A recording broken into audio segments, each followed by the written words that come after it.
I'm your tutor today. What's your name? Yeah, I'm Linh and I'm 23 years old. I have just graduated from my university and now I'm looking for a job. Oh, okay, cool. So you're looking to improve your business English. Yeah, that's right. Awesome. Okay. Well, like I said, I'm Kenneth. I'm 24 and I'm from Australia. Mm-hmm. Obviously, I'm a native English speaker, so I'm sure I can help with that. Yeah, I have Um, so. so I thought what we could tackle today is talking on the telephone in English. Mm-hmm. Uh, the reason I thought we should tackle this is because it's something that we all do. We're all used to talking on the telephone, but sometimes we don't think about how we talk on the telephone, especially in a second language. And so, since this is an important part of business, and it's often overlooked, I thought we could work on that today. It's very important Yeah. to project yourself professionally and create a good image right off the bat. And that Okay. takes some skill and some practice. Um, so I thought today we could listen to some examples of good and bad phone English, and we could Yes. talk about what they do right, what they do wrong, and why, and go over some stock phrases that are useful when talking on the phone that you might not use in everyday life. Yeah. All right, cool. Shall we get stuck in? Mm-hmm. I'm All sorry. right, great. Okay. Stuck in, meaning shall we begin? Oh yeah, yeah. Can you tie it on the tab box? Type it up? Yes. Yep, sure. Stuck in. Mean It might begin. be Australian English. I'm not sure. Yes, means to begin, to Ah. get started. Yeah. Ah. Yes. So one of the most important things in taking a call is obviously your tone of voice. It's the first thing that people notice when they hear you for the first time before they notice anything else. Before you've really said one sentence, it's Mm-hmm. already given some idea to the person on the other end, what your mood is like, how you feel about them calling you. So obviously, the last thing you want to do when answering the call at your place of business is to make the customer or the colleague feel that by calling you, they're being a bother. That's obviously not a very nice position to find oneself in right off the bat. So, tone of voice and regulating it is very important. Yeah. You want So. it to be pleasant, you want it to be inviting to the other person, Okay. me. And while you're listening, just try and think about a few things. How would you describe Amy's attitude just from hearing her voice? Mm-hmm. And does Justin seem prepared for the conversation? He's placed the call, but does he seem like he's prepared? And we're going to listen to that now. Yeah. Hello, Hi, who's this? Amy. Is this Dayline? Yes. What can I do for you? Hi. Yes.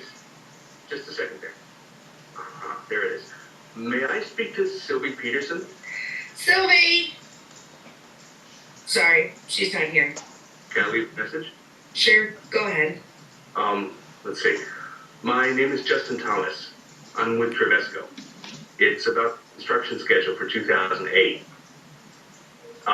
And my number is, wait a second, 390-929-2107. Sorry, could you say that again? I'm looking for a pen. Which part? All of it? Okay, what's your name? Okay, so Oh yeah, I see. So I think that firstly his tone of voice, her tone of voice is not good. It's not so impolite, and yes, yeah, And secondly, it seems that she didn't prepare for the course, so she asked him to repeat all everything, and she asked her his name again and again, and it's kind of, I think it's not polite. Yeah. Yeah, Yeah, that's correct.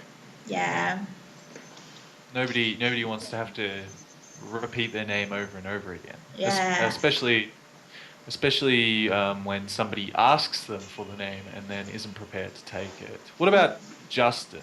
What do you think Justin did that Mm, could be mm. improved?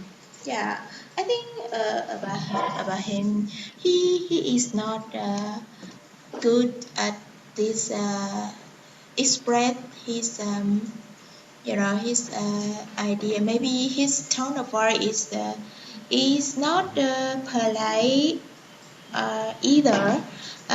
Maybe a little casual? Yeah, and yes, and yeah, that's all. Right. Do you think he was well prepared enough for the call? Do you Uh, think he had uh, everything in order before he placed the call? yeah, maybe I yeah, I don't know. Okay, that's a fair enough question. Um, Prepare? what we'll do, prepared. Do you understand prepared? Yeah, prepare for the call. hmm No, But he well, he yeah, he, he didn't. it's a little underprepared. What makes you say that? She say what? Repeat. What makes you say that he was underprepared? Under prepare. That he didn't prepare enough? Uh, I'm not sure about. I'm not sure about it. But That's okay. We'll walk through the conversation together, bit by bit, and discuss it in greater detail. okay. So, since we just listened to the full conversation, like I said, let's just break it down a little bit. We'll listen to the beginning of it again, and then we'll talk specifically about that. Yeah. Then we'll listen to the next part after that. Yeah. Okay. All right. So, Hello, Hi, who's this? Amy. Is this Dayline? Yes. What can I do for you? okay. Oh. So, So I think he shouldn't ask who is that. well, it's interesting you should say that. Um, on the one hand, it does seem a little bit casual to simply say, "Who's that?" Oh, really? Probably a more appropriate way to phrase it would be to say, "Who am I speaking to?" Is a more Uh-huh. polite way to phrase that. But Oh.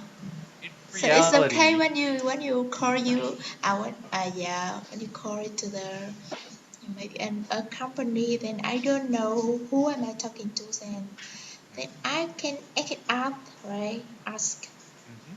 Yeah. Yes, absolutely, absolutely. And again, who's this is probably acceptable-ish, but I would go with something like, "Who am I speaking with?" Mm.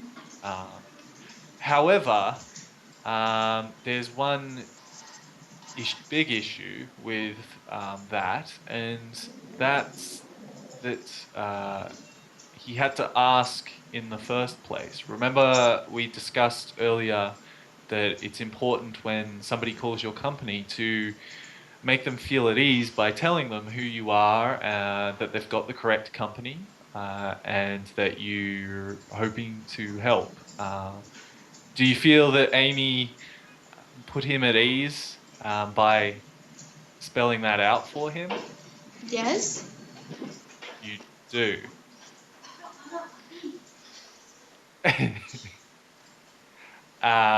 Okay. Maybe we'll give it another listen and tell me what you think Amy could have done better. Um, focus.